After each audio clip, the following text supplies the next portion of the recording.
আপনারা জানেন যে গতকাল ঢোলাহাট থানা একেবারে উত্তপ্ত হয়ে উঠেছিল, কারণ সেখানে পুলিশের বিরুদ্ধে অভিযোগ এক যুবককে পিটিয়ে মেরে খুন করেছে পুলিশ, এবং সেই অভিযোগ ভিত্তিতে গতকাল ঢোলাহাট থানায় একেবারে স্থানীয় মানুষজন তারা কিন্তু বিক্ষোভ দেখিয়েছিল। তারপরে আজকে সেই যুবকের ময়নাতদন্ত হওয়ার পরে আজকে তার জানাজা নামাজ হচ্ছে। এই মুহূর্তে জানাজা নামাজের জন্য মানুষজন সব দাঁড়িয়েছেন এবং এই জানাজা নামাজ এখানে এসে পড়ছেন। তার জানাজা নামাজে অংশগ্রহণ করেছেন বিধায়ক নওশাদ সিদ্দিকী তার জানাজা নামাজে আজকে অংশগ্রহণ করছেন, তিনি এসেছেন এবং আজকে তার বাড়িতে এসে নওশাদ সিদ্দিকী কি বললেন, কি দাবি করছেন, আগামী দিনে তারা কি পরিকল্পনা করছেন, তারা কি আন্দোলনের পথে যাবে, পুলিশের বিরুদ্ধে যে বারবার অভিযোগ আনিস খান থেকে শুরু করে আবার এই যুবকের মৃত্যুকে ঘিরে পুলিশের বিরুদ্ধে বারবার অভিযোগ উঠছে, কি বলছেন নওশাদ সিদ্দিকী।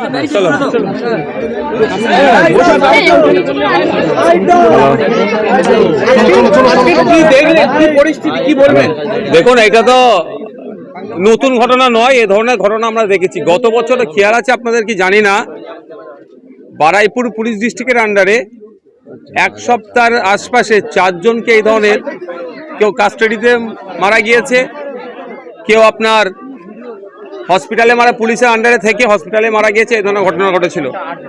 এই যে ঘটনা আমাদের আবু সিদ্দিক হালদারের সাথে হয়েছে, এটা একটা পরিকল্পিত আমরা মনে করছি। এর সাথে শাসকের কারা যুক্ত আছে, নিশ্চিতভাবে আমরা যারা যুক্ত আছে আমরা বিচার ব্যবস্থার মাধ্যমে সেগুলো উদ্ঘাটন করব এবং তাদের সর্বোচ্চ শাস্তির ব্যবস্থা করব।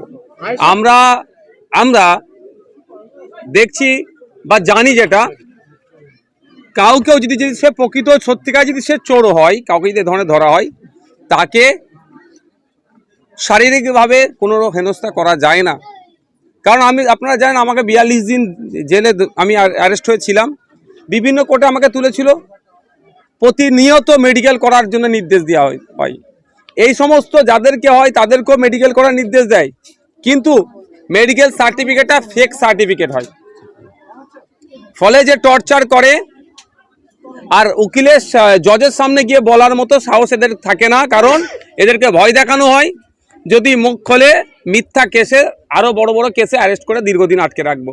ফলে একদিকে মারধর চলে, শারীরিক অত্যাচার চলে, অপর দিকে যে জজের সামনে উঠে বলবে যে আমাকে এই হেনস্থা করেছে বা আমার এই শারীরিক অত্যাচার হয়েছে, সেটাও বলার মতো এত প্রেশার এটাকে, সেটা বলতে পারেনি। যে ঘটনা ঘটেছে,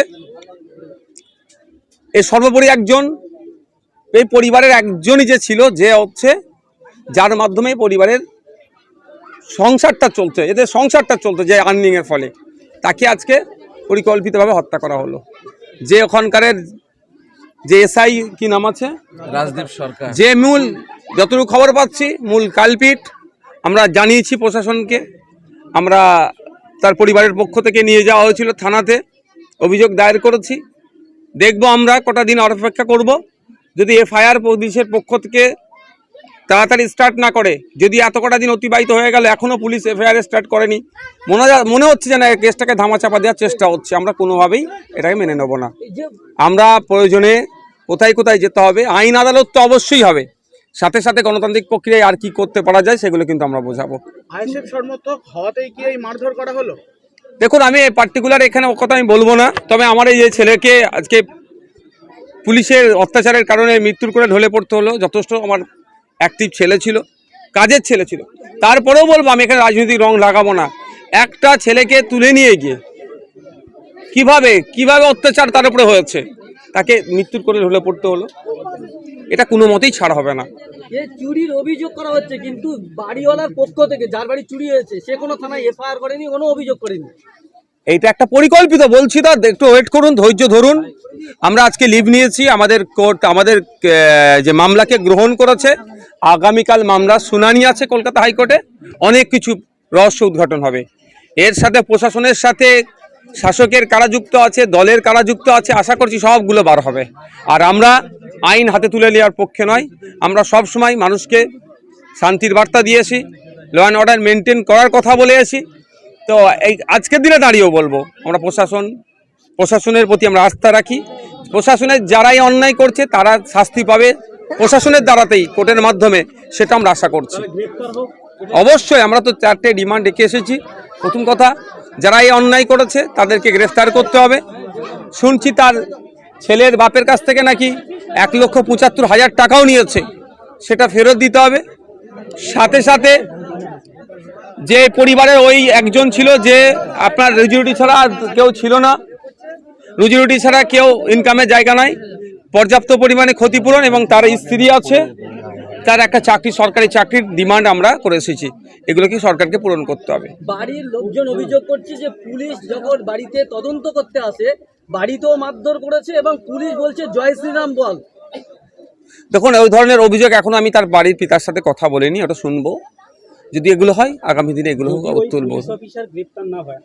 দেখুন, বুঝতে পারবেন আজকে তো কিছুই হয়নি, আজকে এসেছি জানাজাতে আমরা সামিল হতে। আমাদের সিনিয়র, আমাদের রাজ্যের একজন বয়োজ্যেষ্ঠ রাজনীতিবিদ আমাদের সামনে আছে, দেখতে পাচ্ছেন। আমরা আজকে এসেছি শুধুমাত্র অভিযোগ দায়ের হয়েছে, ফিজিক্যালি আছে, আগের দিনে আমরা বাই মেলে করেছিল, ফিজিক্যালি দিয়েছে, রিসিভ নিয়েছে।